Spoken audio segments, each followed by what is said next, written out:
Ayan guys, nandito tayo ngayon sa Ilocos Norte. Ayun, paggawaan ng Carne Norte.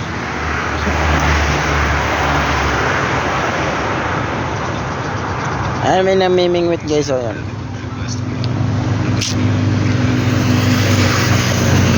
hindi ko lang alam guys kung mingwit lap, pisda o isda. Ayan yung malaking bundok na yan. Isda ba yung dala ng bar?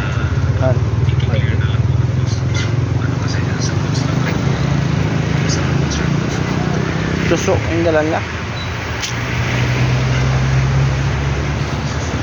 Ayan guys, no, dito pwede ka manguha ng ano dyan, kung kuha ka ng mga bato. Ayan, ito bato. Pwede ka rin magkuha ng ano, tubig ng dagat.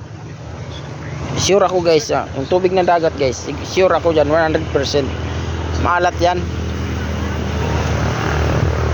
Ayan o, kung gusto mo maligo, magbaon ka na lang. Hanggang dito lang muna guys, bye bye.